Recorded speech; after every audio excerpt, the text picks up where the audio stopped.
ഇന്ന് നമ്മളെ ചലഞ്ചിന്റെ ഡേ 42 നമ്മളെ സ്മൂത്ത് കൂടിയും കാലിലെ മരുന്നുറ്റികളൊക്കെ കഴിഞ്ഞ് നേരെ വർക്കിന് പോവാണ് കേട്ടോ. മുട്ട് മടക്കാൻ പറ്റാത്തതുകൊണ്ട് തന്നെ ഭൂരിഭാഗം സമയം ഇപ്പം എൻ്റെ കാലം ഇങ്ങനെയാണ്.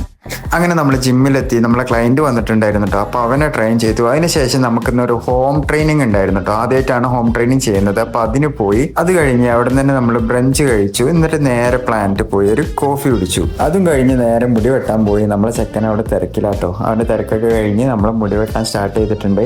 അപ്പോൾ എനിക്ക് കാല് നിവർത്തി വെക്കാൻ പറ്റാത്തതുകൊണ്ട് തന്നെ അവൻ ചെയ്താട്ടോ. ഇത് എങ്ങനെയുണ്ട്? അടിപൊളിയല്ലേ? Thank you Sambit bro.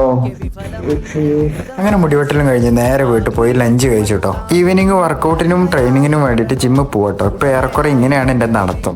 ഓരോ വർക്കൗട്ടിലും മുട്ട് മടക്കാത്ത രീതിയിൽ എങ്ങനെയൊക്കെ ചെയ്യാൻ പറ്റുമോ അങ്ങനെ കേട്ടോ ഞാൻ ഇപ്പോൾ ചെയ്യുന്നത്. കുറച്ച് സ്ട്രഗിളിങ് ആണ്, എന്നാലും പറ്റുന്ന രീതിക്കൊക്കെ അങ്ങനെ ചെയ്യണോ. കാരണം വർക്കൗട്ട് എന്തായാലും സ്കിപ്പ് ചെയ്യാൻ പറ്റില്ല. അങ്ങനെ 4 മണിക്ക് എത്താന്ന് പറഞ്ഞ് നമ്മളെ ക്ലയന്റ് വന്നിട്ടോ. വന്ന് നേരെ ഒന്ന് നോക്കി ഞങ്ങള്. അങ്ങനെ അവനും ട്രെയിനിങ് കൊടുത്തിട്ട് എന്ത് ചെയ്തു, നമ്മൾ വീട്ടിൽ പോയി നേരെ ഡിന്നർ കഴിച്ചു, കിടന്നു. അപ്പോൾ ബാക്കി നാളെ.